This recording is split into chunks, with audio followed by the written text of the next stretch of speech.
ಅದು ಯಾಕಂದ್ರ 500 ವರ್ಷಗಳ ಈ ದೇಶದ ಈ ಜಗತ್ತಿನ ಕೋಟಿ ಕೋಟಿ ಜನರ ಬೇಡಿಕೆಯಾಗಿತ್ತು. ರಾಮ ಮಂದಿರ ನಿರ್ಮಾಣ ಆಗ್ಬೇಕಂತ ಹೇಳಿ ಕೋಟಿ ಕೋಟಿ ಭಕ್ತರ ಆಸೆಯಾಗಿತ್ತು.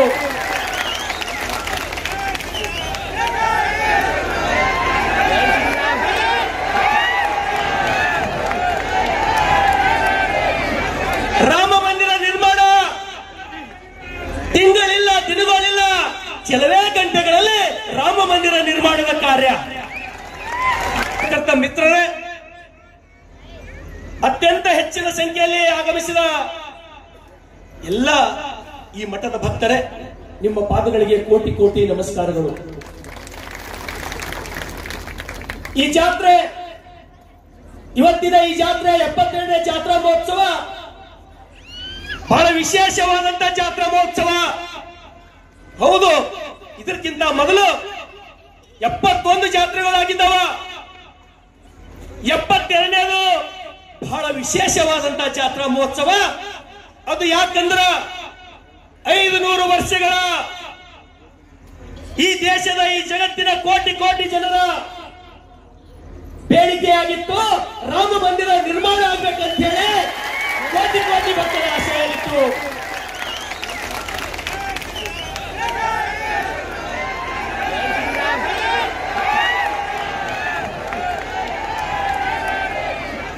ರಾಮ ಮಂದಿರ ನಿರ್ಮಾಣ ತಿಂಗಳಿಲ್ಲ, ದಿನಗಳಿಲ್ಲ, ಕೆಲವೇ ಗಂಟೆಗಳಲ್ಲಿ ರಾಮ ಮಂದಿರ ನಿರ್ಮಾಣದ ಕಾರ್ಯ. ಬಂಧುಗಳೇ, ರಾಮ ಇವತ್ತು ತ್ಯಾಗ ಅಂದ್ರೆ ರಾಮ ಸೂರ್ಯ ಕುಲದ ದಶರಥ ಮಹಾರಾಜರು ಶಂಭು ರಾಹುವಿನ ಜೊತೆ ಯುದ್ಧ ಮಾಡತಕ್ಕಂತ ಸಮಯದಲ್ಲಿ ತೊಂದರೆಗೀಡಾಗ್ತಾನೆ. ತೊಂದರೆಗೀಡಾದಾಗ ಸೋಲಿನ ಭಯ ಕಾಡುತ್ತದೆ. ಅಂತ ಸಮಯದಲ್ಲಿ ಕೈ ಹೋಗಿ ಅವನ ಬೆನ್ನೆಲುಬಾಗಿ ಆ ಯುದ್ಧವನ್ನ ಗೆಲ್ಲಕ್ಕೆ ಪ್ರೇರಣೆ ಆಗ್ತಾಳೆ. ಅವಾಗ ನನಗೆ ಭಯ ಆಗಿತ್ತು, ಸೋಲಿನ ಭಯ ಆಗಿತ್ತು, ನನಗೆ ಸಹಾಯ ಮಾಡಿದೆ, ನೀನು ಏನು ಕೇಳು ಅದನ್ನ ಕೊಡ್ಲಿಕ್ಕೆ ತಯಾರಿದ್ದೀನಿ ಅಂತ ಹೇಳಿ ದಶರಥ ಮಹಾರಾಜರು ಪ್ರಮಾಣವನ್ನು ಮಾಡ್ತಾರೆ. ನವಲಿಂಗವ್ರ ನೀರು ಕೊಡಿಸೋದು.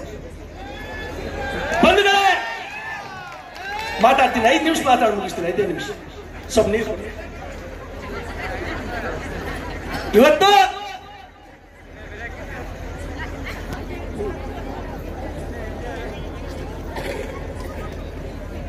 ಇನ್ನೇನು ಕೆಲವೇ ಗಂಟೆಗಳಲ್ಲಿ ರಾಮ ಮಂದಿರದ ನಿರ್ಮಾಣ. ಅದು ಯಾರ ಪ್ರಯತ್ನದಿಂದ? ಈ ಪ್ರಪಂಚ ಕಂಡಂತ ಮಹಾನ್ ಪುರುಷ ನರೇಂದ್ರ ಮೋದಿಯವರ ಪ್ರಯತ್ನದಿಂದ,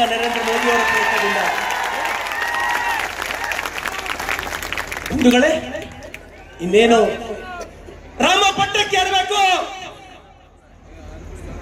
ರಾಮನ ಪಟ್ಟಾಧಿಕಾರ ಆಗಬೇಕು.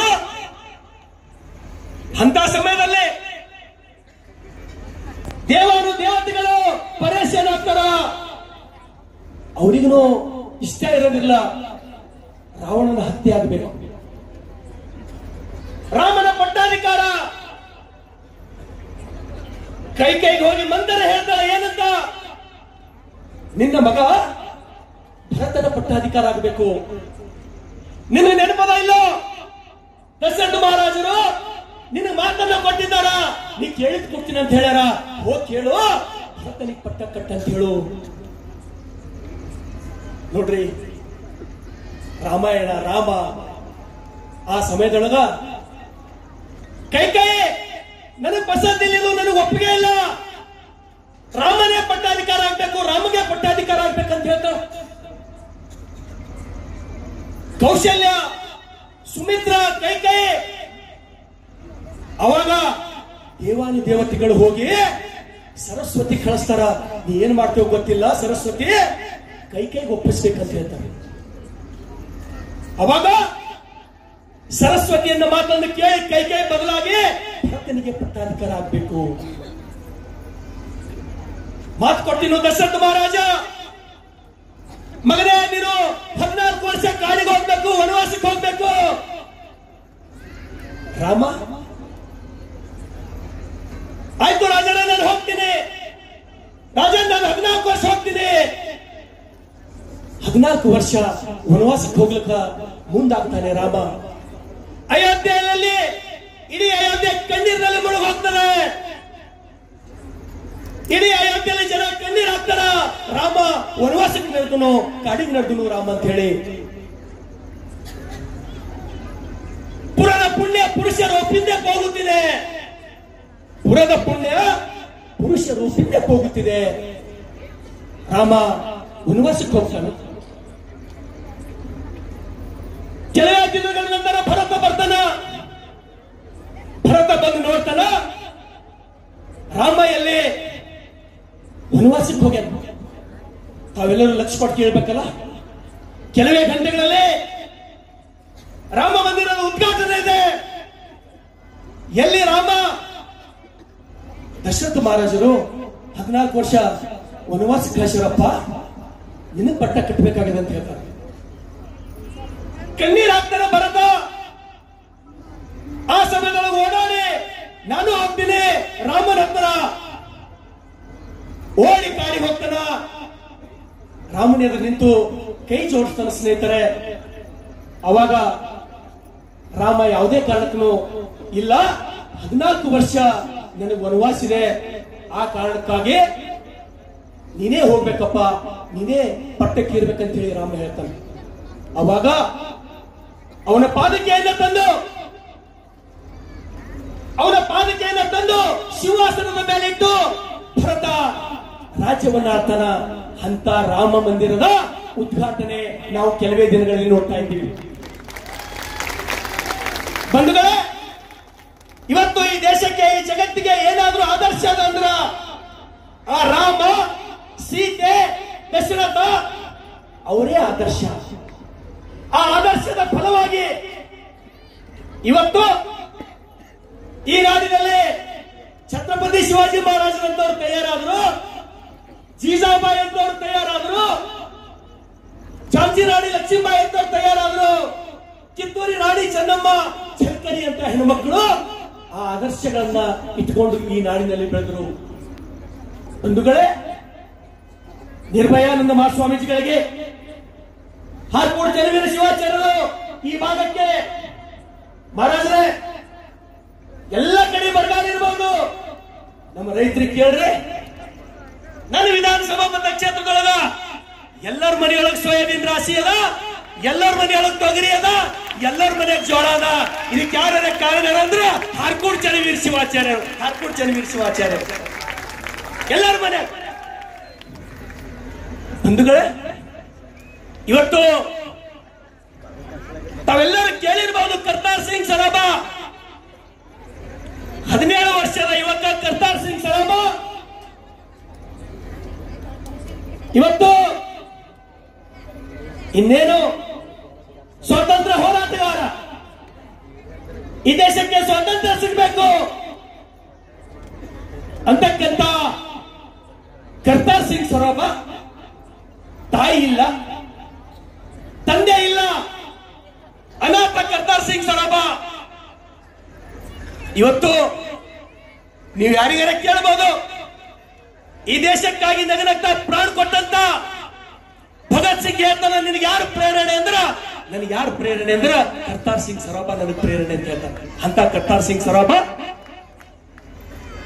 ಪಾಕಿಸ್ತಾನದ ಲಾಹೋರ್ ಜೈಲಿನೊಳಗೆ ಇರ್ತಾರೆ. ಅವನಿಗೆ ಬರೀ 6 ಅಡಿ ಜೈಲಿನೊಳಗ. ದಾನಾಬ್ ಸಿಂಗ್ ಅವನ ತಾತ ಅವನಿಗೆ ಭೇಟಿ ಆಗ್ಲಿಕ್ಕೆ ಹೋಗ್ತಾರ. ಇನ್ನೇನು ಒಂದೇ ತಿಂಗಳದೊಳಗ ಕರ್ತಾರ್ ಸಿಂಗ್ ಸರಾಭಾಗ ಕೆಲ್ಲಿಗೆ ಎಸ್ತಾರ. ತಾಯಿ ಇಲ್ಲ, ತಂದೆ ಇಲ್ಲ, ಆಯಿ ಮುದ್ದೆ ಹೋಗ್ತಾರ. ಮೊಮ್ಮಗ ಇನ್ನೇನು ಕೆಲವೇ ದಿವಸದೊಳಗೆ ಕೆಲ್ಲಿಗೆ ಇರ್ತಾನ. ಬಹಳ ಸ್ವರ್ಗೆ ನೀನು ಹೊಟ್ಟಿ ಹೋಗಿ ತಂದಿ ಕಟ್ಟೇನು ಅಂತೇಳಿ ಕರೆದು ಮಾತಾಡ್ತಾರ. ಕರ್ತಾರ್ ಸಿಂಗ್ ಸರಾಭಾ ಹೊರಗೆ ಬರ್ತಾನ, ನೋಡ್ತಾರ, ಮತ್ತ 10 kg ವೇಟ್ ಆಗಿರ್ತಾನ, ಧಮ್ಮಾಗಿರ್ತಾನ ಕರ್ತಾರ್ ಸಿಂಗ್ ಸರಾಭಾ. ಅವಾಗ ಇನ್ನು ಕೆಲವೇ ದಿವಸದೊಳಗೆ ಗಲ್ಲಿಗೆ ಎಸವ್ರದ ನಿನಗೆ 2 ದಿವಸದೊಳಗ ಅಂದಾಗ ಏನ್ ಹೇಳ್ತಾನಂದ್ರ, ನೋಡ್ತಾತ ನನ್ನ ತಾಯಿ ಸತ್ರು, ನನ್ನ ತಂದೆ ಹೋದ್ರು, ಕಾಡ್ರಲ್ಲಿಂದ ಪ್ಲೇಗ್ಲಿಂದ ಹೋದ್ರು.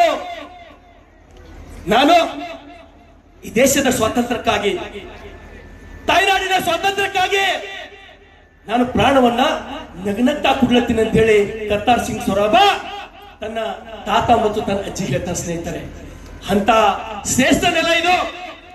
ಬಂಧುಗಳೇ, ನಮ್ಮೆಲ್ಲರಿಗೂ ಇನ್ನು ನಾವೆಲ್ಲರೂ ಅತ್ಯಂತ ಭಕ್ತಿಯಿಂದ ನಿರ್ಭಯಾನಂದ ಮಹಾಸ್ವಾಮಿಗಳ ಮಾತುಗಳನ್ನ, ಹಾರ್ಕೋಟ್ ಚಲವೀರ ಶಿವಾಚಾರ್ಯರ ಮಾತುಗಳನ್ನ ನಾವು ಕೇಳಬೇಕಾಗಿದೆ. ಹಾಗಾಗಿ ನಾನು ಕೂಡ ಒಬ್ಬ ಬಡ ರೈತನ ಮಗನಾಗಿ ಪರಮ ಪೂಜ್ಯರ ಆಶೀರ್ವಾದದಿಂದ 2ನೇ ಬಾರಿ ನಾನು ಶಾಸಕನಾಗಿದ್ದೀನಿ. ನಾನು ಬದುಕಿರುವವರೆಗೆ, ಉಸಿರಿರುವವರೆಗೆ ಈ ಮಠದ ಭಕ್ತನಾಗಿ, ಈ ಮಠದ ಸೇವಕನಾಗಿ ನಾನು ಕಾರ್ಯ ಮಾಡ್ತೇನೆ. ಇನ್ನೂ ಈ ಮಠ ಇನ್ನೂ ಎತ್ತರಕ್ಕೆ ಬೆಳೆಯಲಿ, ಇನ್ನೂ ಉನ್ನತ ಮಟ್ಟದ ಸಾಧನೆ ಈ ಮಠದಿಂದ ಆಗಲಿ ಅಂತಕ್ಕಂಥ ಮಾತನ್ನ ಹೇಳುತ್ತಾ, ಏನು ಬರ್ತಕ್ಕಂಥ 22ನೇ ತಾರೀಕಿಗೆ ರಾಮ ಮಂದಿರದ ಉದ್ಘಾಟನೆ, ಪ್ರತಿಯೊಬ್ಬರ ಮನೆಯಲ್ಲಿ ರಾಮ ಮಂದಿರ ಉದ್ಘಾಟನೆ ಆಗಬೇಕು. ಮತ್ತು ಪ್ರತಿಯೊಬ್ಬರ ಮನೆಯಲ್ಲಿ ರಾಮನ ಉದ್ಘಾಟನೆ ಆಗಬೇಕು ಅಂತ ಹೇಳಿ ಮತ್ತೊಮ್ಮೆ ಪರಮ ಪೂಜ್ಯರ ಪಾದಗಳಿಗೆ ನಮಸ್ಕರಿಸಿ